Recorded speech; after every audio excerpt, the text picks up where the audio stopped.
I need to get to my guest. I am Skyping with Philip Zimbardo, PhD. He's an internationally known psychologist, famous for the Stanford prison experiment, and author of several books, including The Lucifer Effect, Understanding How Good People Turn Evil. And I'm Skyping with him today because he wrote a very interesting article in Psychology Today, Elephant in the Room. It's time we talk openly about Donald Trump's mental health. Philip, thank you so much for being with me. I appreciate it. Thank you, Jesse, for inviting me. And you're welcome. You say he has obvious narcissistic personality type, referring to Donald Trump. Was it obvious that Barack Obama had a narcissistic personality? No, it was not to the same degree. But Jesse, the main thing in that Psych Today article, which is unique, is that what I wrote is that what's unique about Donald Trump, and it's dangerous, is that he is an unrestrained, what we call present hedonist. I've written a book called The Time Paradox, where we talk about how each of us live in a different time zone. Some people live in the future, always planning ahead. Some people live in the past, remembering the good or bad times. And some people, especially kids, live in the moment. And Donald Trump is what we call a present hedonist. That means, and we have lots and lots of research from around the world saying present hedonists live for excitement, live for novelty. They get bored right away. They make decisions on the spur of the moment, and because they have no future orientation, they never think about the consequences of their decision. They get addicted to everything. So Donald Trump is addicted to Twitter as if it was, a drug. He can't not go on Twitter. And this is an embarrassment. This is the president of the United States is taking time out to go on Twitter almost every day. So the danger is that here's a guy with unlimited power who lives in the moment and not really thinking through the consequences of his decision. And that's what I'm saying. Here's a danger aside from any narcissistic personality. Do that type of personality do good? They can do good. They get involved in lots of things. They get easily bored. They're always looking for excitement. So if they get put on the right track, they can do good because they have unlimited energy, as you see with him. Present hedonists, because they live in the moment, they have this huge amount of energy, which you can see he has. He's working all the time. And he's doing good, though. The danger is he goes in the wrong track, then he does it. It's hard for him to get refocused. You have to agree that the president is doing good. He is not. I disagree with this personality that you just mentioned, but you do agree that the president is doing good with his personality, right? I'm not sure he's doing good. No, I mean, I guess we disagree on that.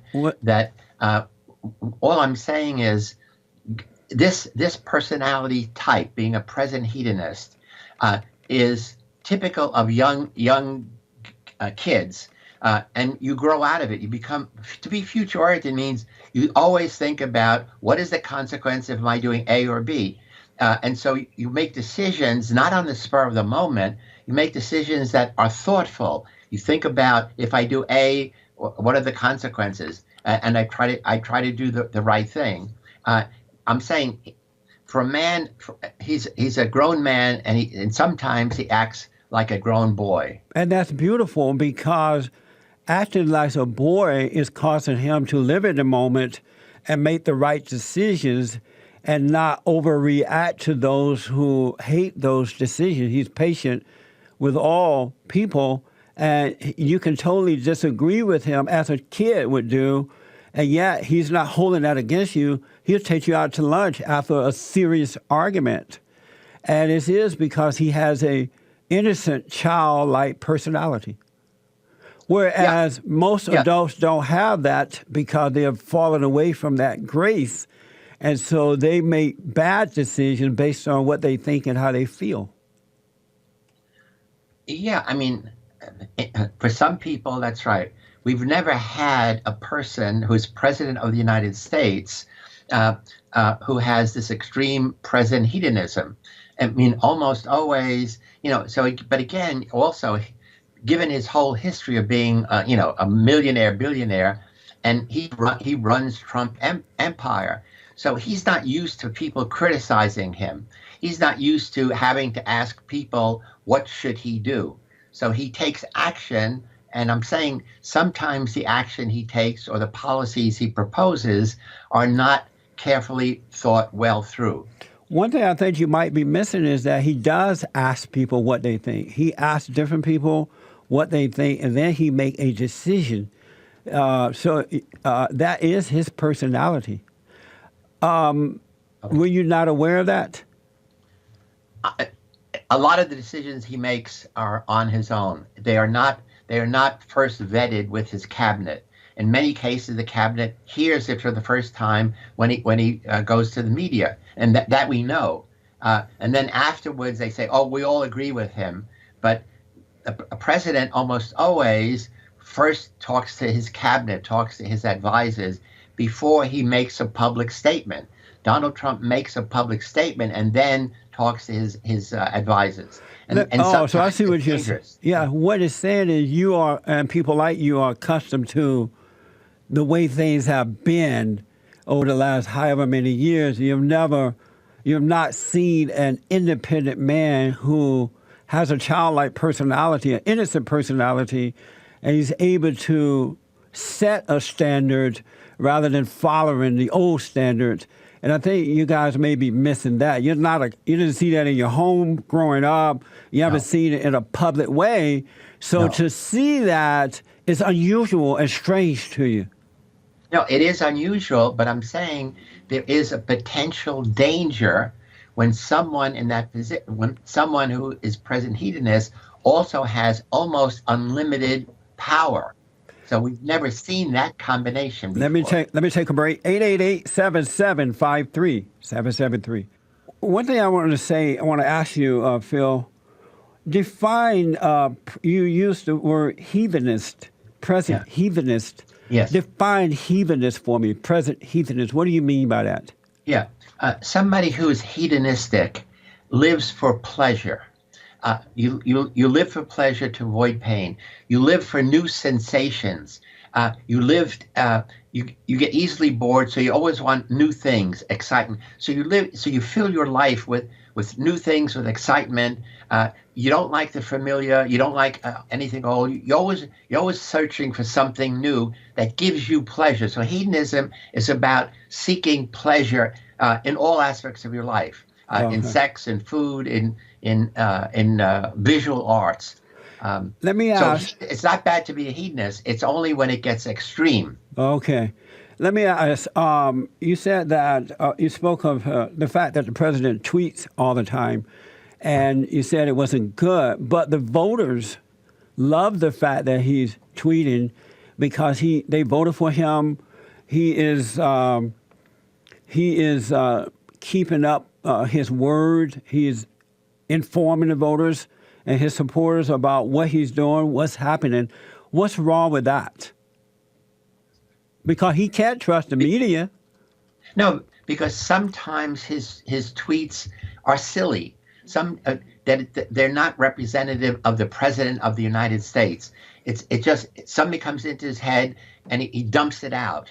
But the voters love that. A lot of times he says things that are not well thought through, and sometimes the tweets are okay, but it's almost like a compulsion that he has to broadcast his ideas, spread them out to the world. The voters love that. And when he does the tweet, obviously he never talks to his advisors before that. The voters love that, and it doesn't cause any harm. Is there any harm to that? There can be, yes. But so far it isn't. Anybody who has power, that's whatever he says, immediately goes around the world. So it's not like, you or I say something and a small number of people. When he tweets, it's tweeting to the world, and it's not what Donald Trump said. This is what the president of the United States is telling the world about immigrants, about Muslims, about building a wall to Mexico. So it's different than ordinary people tweeting, just putting their point of view. You could tweet, I love Jesse Peterson's show. I love Zimbardo's time paradox. But when the president tweets and says, we got to do this and this and this, that has an impact around the world. He really has no other choice because he can't trust the media. Let me ask, you agree that Barack Obama had a horrible hedonistic personality, right? Narcissistic personality, right? No, I don't agree with that. Why not? I think, he made decisions, always talking to his staff, always having press conferences, getting feedback. So I would not think of Barack Obama as a narcissist. No, not at all. Within Obama referred to himself 75 times in a farewell address within 51 minutes. Are you telling me that's not narcissistic? He referred to farewell himself. Address. He has to tell the world, this is what I've done. This is what I believe in. But he always did that. Using a personal pronoun in a farewell address is not narcissistic. Well, to some extent, all politicians are narcissistic because they have to say, vote for me, give money to me. Right. So in one sense, you're right. All politicians have some degree of narcissism, and narcissism, blends with vanity. What I'm saying, it's the hedonistic part that is dangerous, not the narcissism. Obama created, two things that I noticed, and I want to move on to the president, and we'll take some calls. Obama never took responsibility for his failures. He was a great liar. He lied coming in and he lied going out. No, I guess we disagree. I thought Obama was a great president. He created. We have a basic disagreement. He created a false illusion that racism exists, and so he created a hostile personality or attitudes toward white police officers, and he never apologized for that. If that's not narcissistic, heathenist narcissistic, I don't know what is.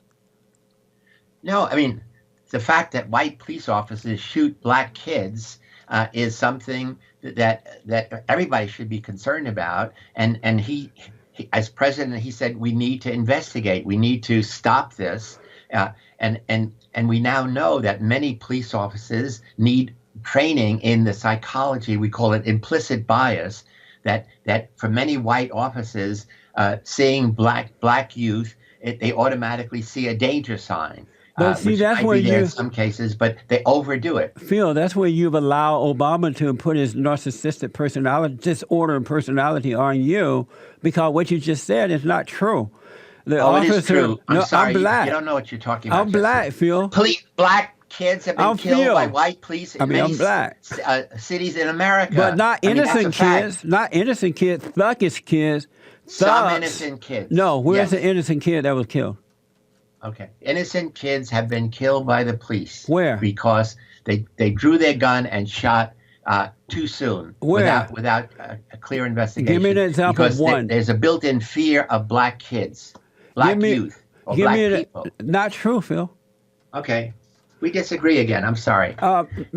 Yeah, see, that's what I'm saying. I think we don't agree on anything. You like Trump. I dislike Trump. You dislike Obama. I like Obama. But I don't dislike Obama. I disagree with his socialist agenda that he had. But let me ask, many other psychologists have come out claiming Trump is unfit to serve.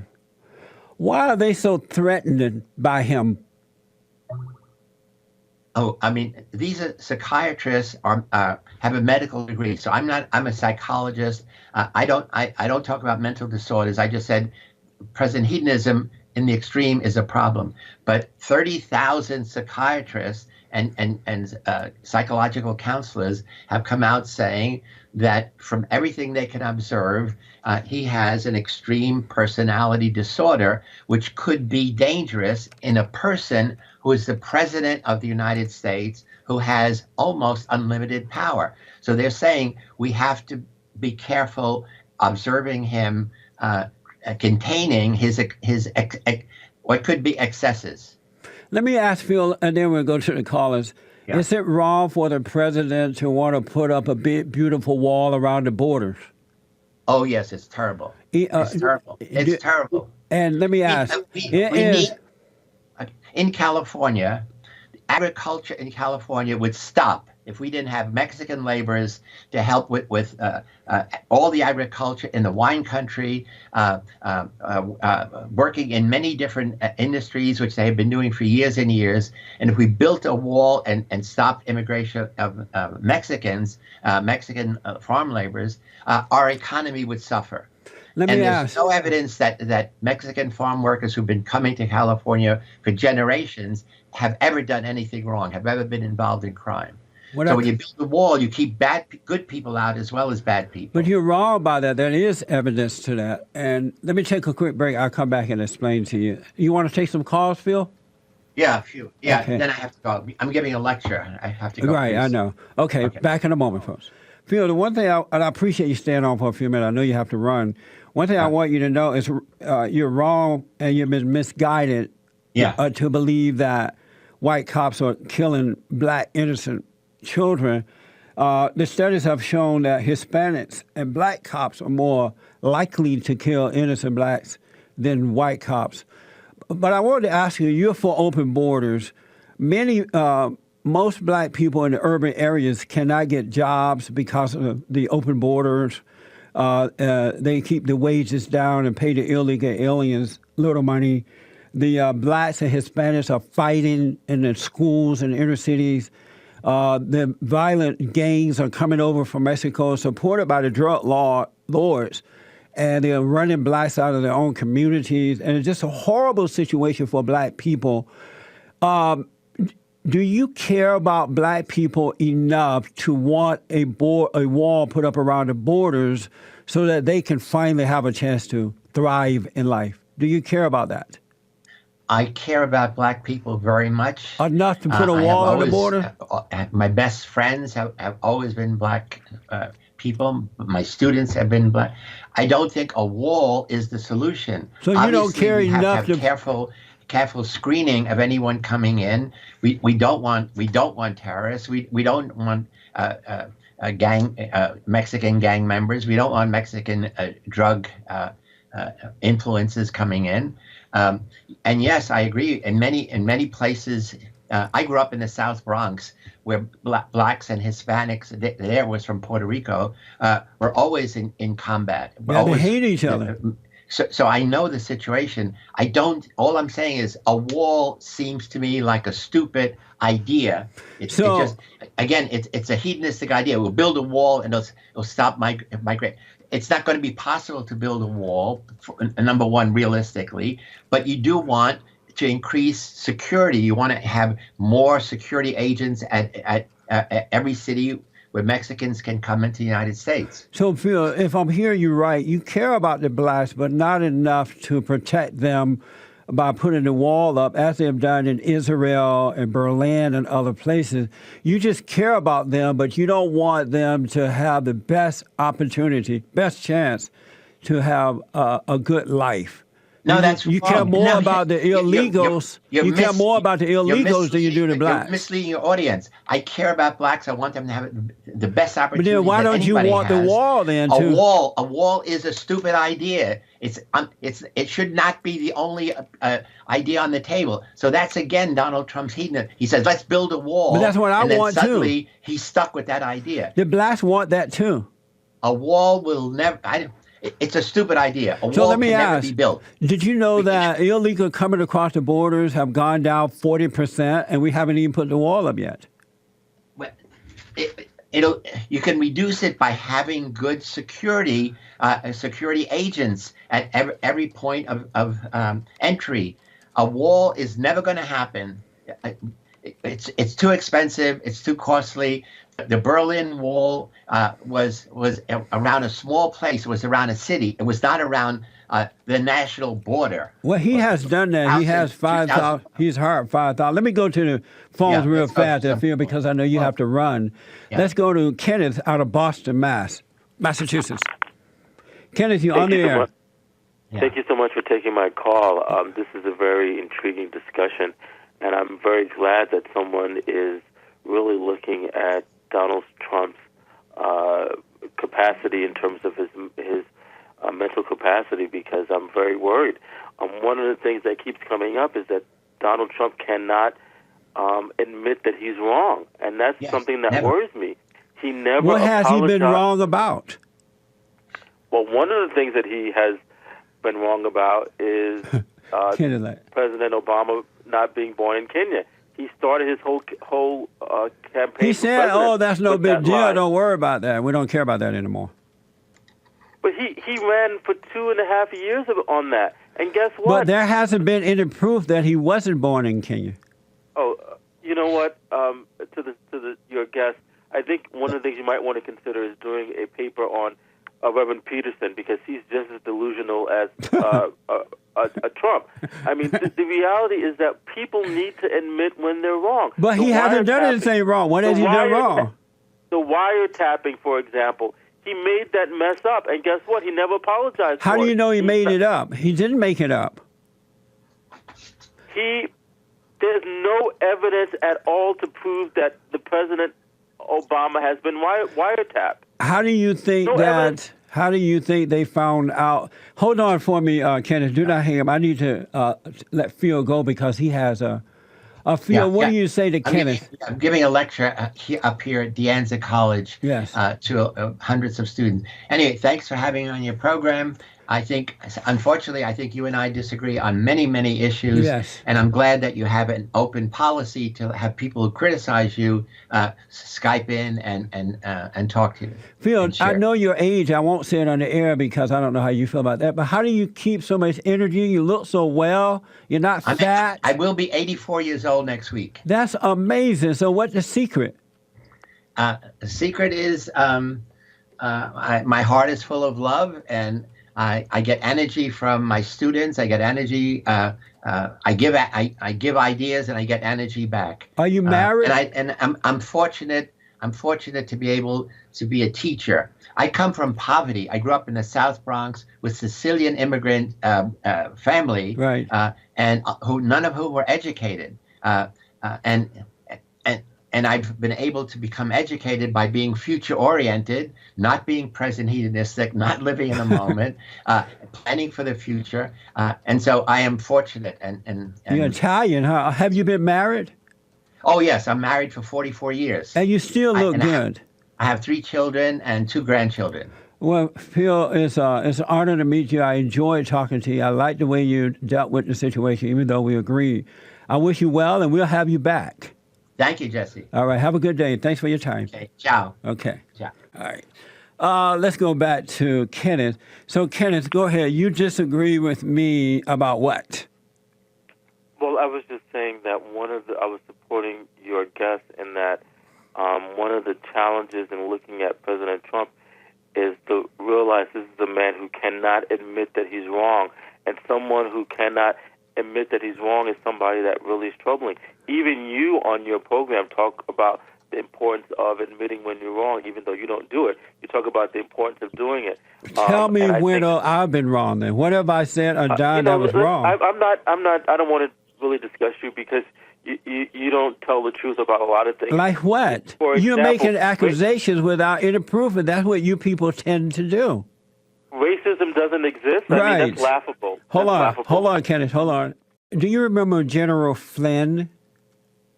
Yes, I remember. And he had a conversation with the president from Mexico and another president, and those conversations were leaked out. And the reason that they were leaked out was because Trump Tower was wiretapped by the Obama administration. You remember that? There was no evidence whatsoever. So you don't believe it then? There's no evidence whatsoever the Obama administration surveil the Trump Towers. There's no evidence of that. Just because you say something, Reverend Peterson, doesn't mean it's true. There's no evidence of that. So you're not going to believe the truth. And don't worry, President Trump said he's going to give out or put out the information about the wiretap by the Obama administration. It's hard for me to believe that there's one person on earth who don't believe that Obama would do something like that. And it's not like Obama did it himself, but the folks who work for him and support him would do something like that.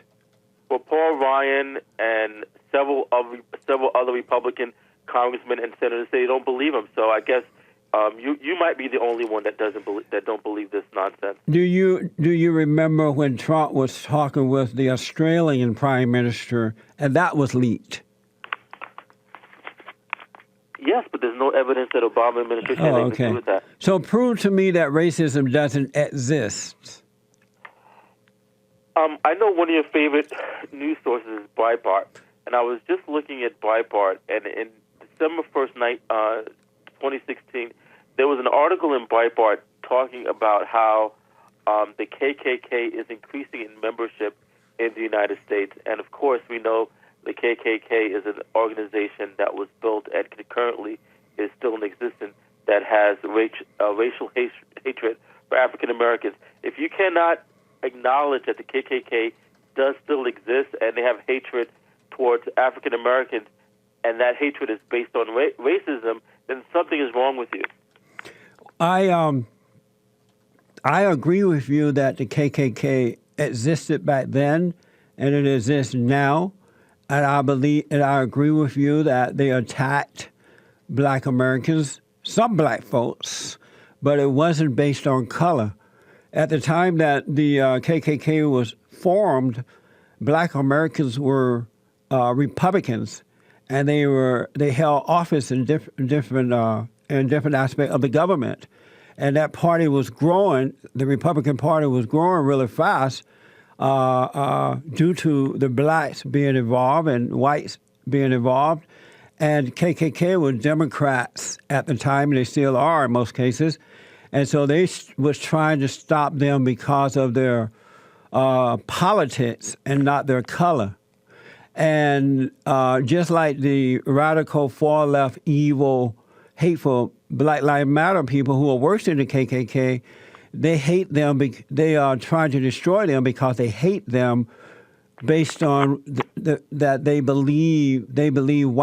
hate white people because they believe white folks are trying to hold them back. It's a lie, but when you hate someone, it's hard to believe the truth. So it's based on hate and not color. Well, the article that I'm referring to, the Breitbart article, December 1st, 2016, said that the KKK is throwing its support behind Donald Trump. So whatever history you're talking about, the reality is that today... But that doesn't prove anything. Who cares about that? So what's your point to that? I was just talking about the current history of the KKK. You were talking about the previous history. I'm talking about what's happening now with KKK.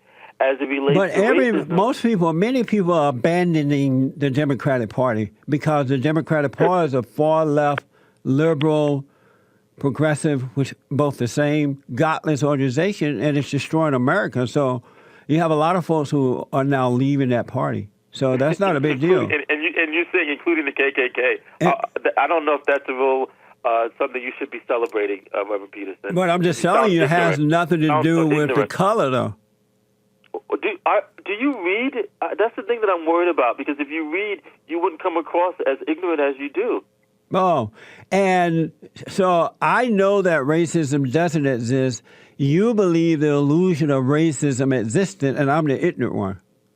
Amazing.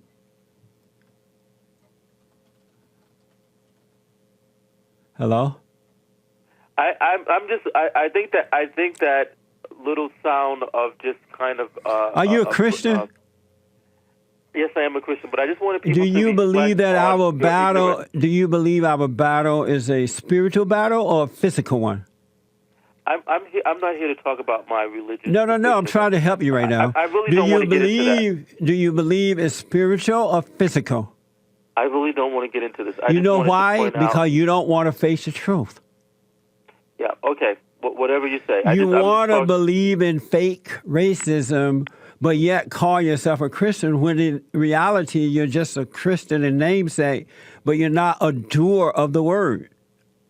Yeah, you don't know anything about me. I do know. You can't believe this lie and believe in God. Okay, well, I guess I will have to. We have to disagree there. No, you're wrong. You cannot believe in God and believe in a lie. Because the lie is of your father, the devil. So you can't serve two gods. And Kenneth, you are believing in a lie, which is of your father, the devil, and you're calling yourself a Christian. That's a shame. My heart goes out to you. Have a good day. Did you read my article? No, I didn't read the article. Go to WorldNet Daily, WND, and read Racism Does Not Exist. It's really good. Could you please read that Breitbart article I was telling you about? I don't need to read that. I already know racism doesn't exist. There's nothing to convince me. I've been there, done that. Have a good day. All right, buddy. Thanks for calling. You got to help these folks. They can't see. It's spiritual. And if Kenneth knew that, he would say that. So we just had Phil Zimbardo on, PhD guy, and he seemed so nice. Yep. Almost 84 years old. He was sweet on the air. He has love in his heart. That's why he's so healthy. Yeah, love in his heart. He lives in the future. He prepares for the future. His best friends are black. Right. And so Andre and I was saying when he hung up, oh, what a nice man. So nice. We don't agree, but he's nice. And then what happened? And then I get an email from Philip Zimbardo. He copies me and he sends it to his co-author of that article and then his assistant. And it says, the subject line, TV show in L.A. was headed by a stupid-ass guy. He called me a stupid-ass guy. He was so sweet to me. Jesse Lee Peterson is African-American. I'm not African-American. Is a Trump advocate. Yes. Is Christian patriarch. Yes. Anti-Obama. Yes. In favor of Mexican wall. Yes. So blacks can have more opportunities without competing against Mexicans. Finally, I had to say, I disagree with you on everything. Can't understand how he could have this program. Ciao, Phil Zimbardo. Amazing. Professor Emeritus of Psychology, Stanford University. President and founder, Heroic Imagination Project. That's Phil? Yeah. What a cool. And Andre and I was like, oh, he's so nice.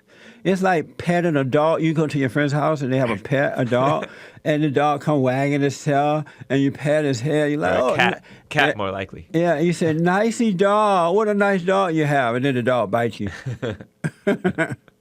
Wow. You were about to call him an idiot, though. Yeah. What an idiot. Amazing. We'll still have him back there. So, yeah, we will. He tweeted that out. No, he emailed that to me. And that woman. I think he accidentally copied me. Oh, yeah? Yeah. You should copy him back and say, Phil, and that woman, that other person, Phil, that's not nice. It is not nice to fool Mother Nature. Remember that commercial? No. What was that commercial about? It was like a windstorm would come and like, it's not nice to fool Mother Nature. I don't know, Jesse. You guys haven't lived long enough.